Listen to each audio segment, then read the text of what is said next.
नमस्कार दोस्तों, आज की जो हमारी मशीन है ये है GSH 11E। ये बॉश का डेमोलिशन हैमर है। इसकी पावर 1500 वॉट की है और इसका जो इम्पैक्ट जो रहता है वो है 16.8 जूल्स का, यानी इसका जो वेट है 10.1 केजी का है।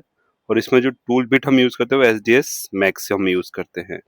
आज जो हम कर रहे हैं इसकी जनरल सर्विस कर रहे हैं इस मशीन की, यानी तो इसमें हम जो चेंज करेंगे इसके जो कंज्यूम होने पार्ट्स जो रहते हैं, जैसे ओरिंग्स और जितनी भी सील्स हैं मशीन के अंदर जो इसके जो प्रेशर को जो मेंटेन करती हैं उसको हम चेंज करेंगे, यानी तो सबसे पहले हम इसका जो सभी पार्ट को क्लीन करेंगे अच्छे से।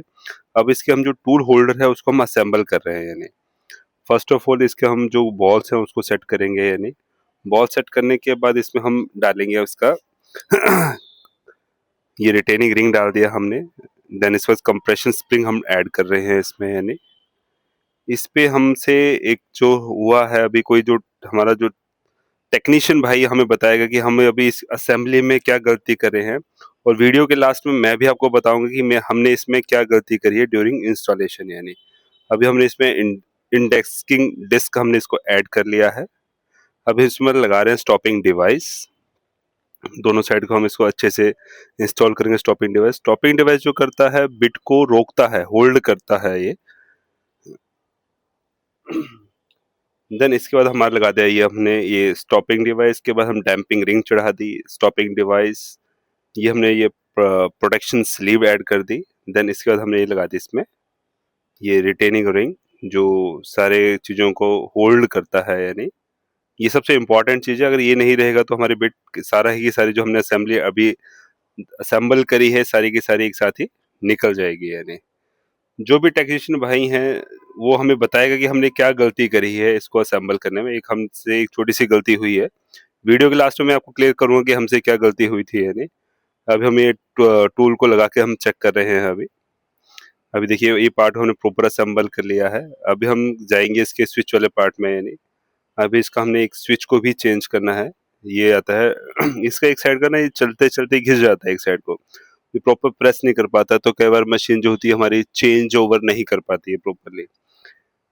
अब इसके हम इसका इम्पैक्ट हाउसिंग जो रहती है ये सबसे महंगा पार्ट भी है और इम्पोर्टेंट पार्ट भी है मशीन का, यानी तो अभी हम इसको हम इंस्टॉल करेंगे। यानी इसकी हमने जितने भी पार्ट हमने निकाले थे उन सभी पार्ट्स को अच्छे से हमने इसको क्लीन कर लिया है। हम जो क्लीन करते हैं विद द हेल्प ऑफ कपड़े से हम क्लीन करते हैं। पहले हम डीजल एंड पेट्रोल यूज करते थे, लेकिन ड्यू टू सेफ्टी कंप्लायंस की वजह से आज के टाइम में हम सिर्फ कपड़े से ही क्लीन करते हैं। अभी हमने इसके इसेंट्रिक कॉकव्हील को बिठा दिया है। अभी हम इसमें ग्रीसिंग करेंगे। जो ग्रीसिंग जो हम यूज करते हैं ये बॉश की स्पेशल ग्रीस आती है। ये EP2 ग्रेड की आती है और लोकल ग्रीस हम किसी भी टूल में हम लोकल ग्रीस यूज नहीं करते हैं, यानी अभी ये हमने जो पिस्टन है इसका हम जो रिंग है जो जो पार्ट ऑफ सर्विस है उसको हम चेंज कर रहे हैं। अभी इसको हम बिठाएंगे, यानी इसमें हमें इसको लॉक करना होता है, तो थोड़ा सा ये ट्रिकी काम है लेकिन हम इसको थोड़ा इजीली कर लेंगे विद द हेल्प ऑफ हम स्ट्रेट करेंगे, यानी और हैमर इसको हम अभी जो हम कर रहे हैं इसमें हम इसको स्ट्रेट करके इसमें हैमर पाइप को हमें इंस्टॉल करना होता है। अब ये हैमर पाइप रहती है, इसको इसके बीच में ये पिस्टन और कनेक्टिंग रोड जाएगा, यानी ये बस इसको स्ट्रेट करना है। देन इसमें हम इजीली इसको बस विद हेल्प ऑफ ये कर दिया हमने।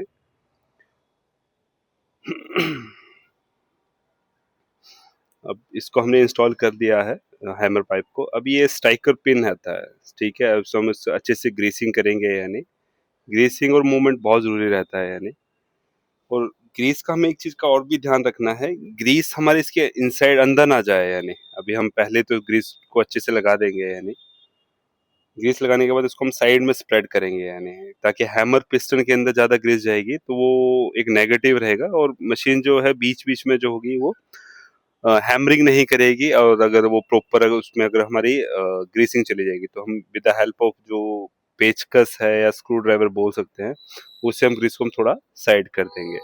अभी हमने ये डाला है इस पे, यानी ये अभी स्पेसर बार हमने इसमें ऐड कर लिया है। इसका तब कंट्रोल डिस्क रहेगी। ये आगे इसकी ये स्पेसर ट्यूब, ये कंट्रोल डिस्क के ऊपर स्पेसर ट्यूब हमने ऑरिंग और ये लगा दिया है, ठीक है। ये पार्ट हमारा यहाँ तक कंप्लीट हो गया है। देन इसके बाद इसके ऊपर हम टूल होल्डर फिक्स कर देते हैं। अब देन इस पे हम करेंगे, अब इसका जो ये कवर जो है इसमें हम ग्रीस से रिफिल करेंगे इसको, यानी अच्छे से, यानी पूरी मशीन में कम से कम 50 से 60 ग्राम ग्रीस हमारे यूज होती है। ये पार्ट ऑफ ये गियर बॉक्स जो हम बात कर रहे हैं, यानी अभी इसके हम ऊपर एक कवर को इंस्टॉल कर रहे हैं। यानी कवर के ऊपर ये सील्स और एक जो होल होता है वो हमें चेक करना रहता है कि एयर वेंट कहते हैं उसको, यानी वो एयर वेंट इसका ब्लॉक हो जाएगा तभी मशीन जो है माल फंक्शनिंग करना स्टार्ट कर देगी। यानी ये 4 स्क्रू हैं, यानी इनको अच्छे से हम इसको टाइट करेंगे।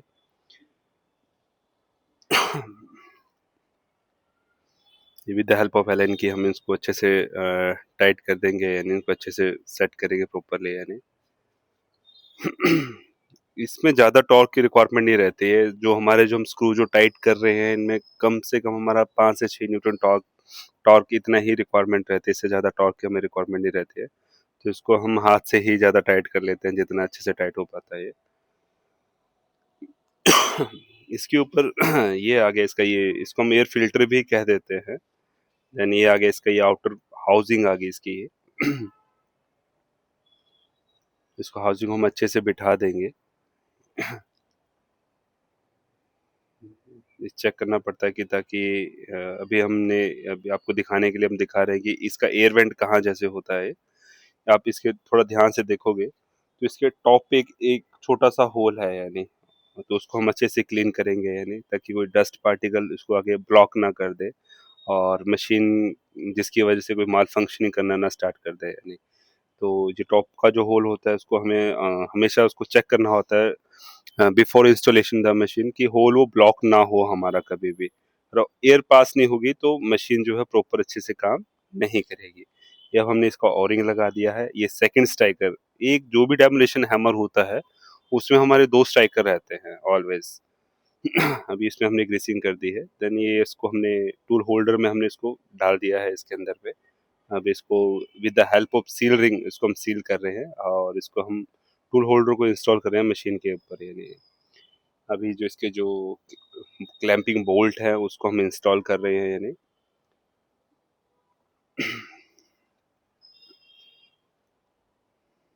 अभी with the help of normal अपने हाथ से जितना टाइट हो पाता है उससे हम टाइट करेंगे। Then with the help of from जो जो अपना टॉर्क रेंच है उससे भी हम इसको टाइट करेंगे। यानी अब हम इंस्टॉल करने जा रहे हैं कार्बन। ये हमारा फाइनल स्टेप रहता है किसी भी मशीन को बंद करने से पहले हम इसे कार्बन इंस्टॉल कर रहे हैं।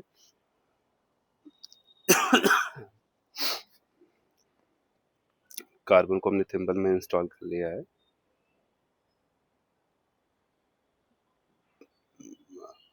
जो हमारी जो ये GSH11E जो रहती है इसमें जो सर्विस इंटरवल जो रहता है, जब भी हम अपना डेली जब हम काम करते हैं तो हमें इसके पावर कोड और इसके जो टूल होल्डर बिट को और उसके वेंटिलेशन स्लोट्स को हमें ऑलवेज क्लीन करना रहता है। हर 100 से 150 घंटे पे हमें मशीन के चक को खोल के उसके एसडीएस जहाँ पे हम बिट को बिठाते हैं उसको ग्रीसिंग करना है। उसे कार्बन ब्रश को इंस्पेक्ट करना है, कोई अबनॉर्मल साउंड तो नहीं आ रही। हमें ग्रीस लीकेज को चेक करना रहता है। और जब हमारी मशीन के 250 से 300 आर घंटे हो जाते हैं तब हमें अपनी गियर बॉक्स की प्रॉपर ग्रीसिंग करनी है, रिप्लेस करना है इफ अगर हमारी ग्रीस जो कॉन्टेमिनेट हो चुकी है। पिस्टन, स्टाइकर, बेरिंग जो भी सर्विस पार्ट्स हैं उसको एक बार हमने उसको इंस्पेक्ट करवाना रहता है। जब हमारी मशीन 500 से 600 घंटे चल जाती है तब कंप्लीट ओवरहोलिंग होती है, गियर बॉक्स की क्लीनिंग होती है, फ्रेश ग्रीस और सर्विस किट को हमें इंस्टॉल करना रहता है। जब भी हम हमारी मशीन पे रेड लाइट आ जाती है तो उसका जो इंडिकेशन जो होती है वो होती है कि आपके कार्बन ब्रश जो है खत्म होने वाले होते हैं।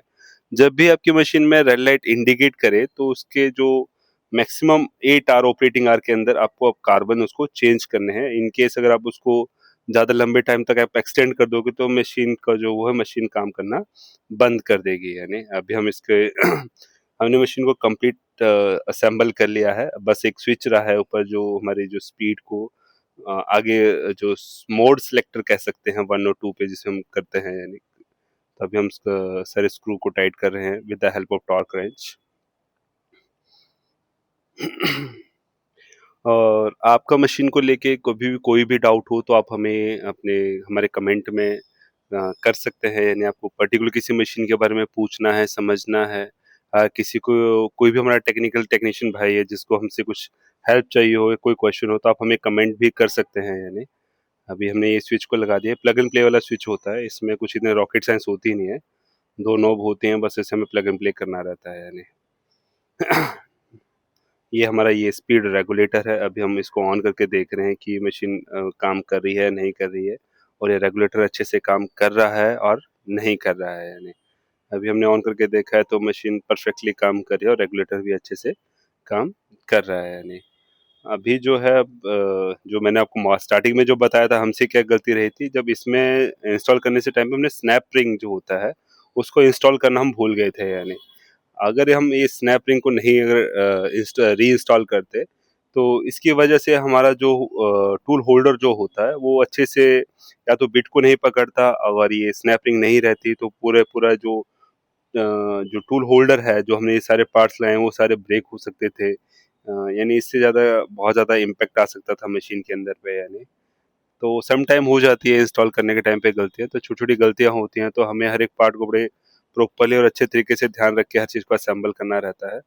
ये हमने थोड़ा-सा डायग्नोज़ कर लिया था कि हमारा कौन-सा पार्ट मिसिंग रहा था, तो अभी हमने दोबारा से उस पार्ट को इंस्टॉल करके दोबारा से हमने मशीन को फिट कर दिया है यानी। स्टेप वही है, बस एक जो स्नैप रिंग थी वो मिसिंग हो चुकी है, रह गई थी हमारी इंस्टॉलेशन के टाइम पे यानी। अभी हमने इसको ये प्रोडक्शन कैप को उसके ऊपर लगा दिया है। अब हम बिट को लगा के एक बार मशीन को थॉरली चेक करेंगे कि इसकी हैमरिंग प्रॉपर वो इम्पैक्ट जनरेट कर रही है या नहीं कर रही है। अब हमने मशीन को कनेक्ट कर दिया है पावर सप्लाई से। अभी मशीन जो है स्टार्ट हो गई है। अभी देखिए अभी प्रॉपर्ली मशीन जो है काम करना स्टार्ट कर दिया है। अब इसको हम हमारे पास इतना वर्क जॉब तो नहीं होती हैं, लेकिन जो हम नॉर्मल टेस्टिंग ही करते हैं, तभी हमें साउंड, मशीन के नो लोड और इम्पैक्ट से ही पता चल जाता है कि मशीन जो भी परफेक्टली काम कर रही है यानी। आपकी कोई भी क्वेरी हो तो प्लीज़ हमें कमेंट करें और हमारे चैनल को लाइक, शेयर एंड सब्सक्राइब ज़रूर करें। बॉश से रिलेटेड कोई भी आपकी क्वेरी हो, किसी भी तरह की किसी भी मशीन को लेके कोई भी समस्या हो, तो प्लीज़ कमेंट। थैंक यू दोस्तों, धन्यवाद।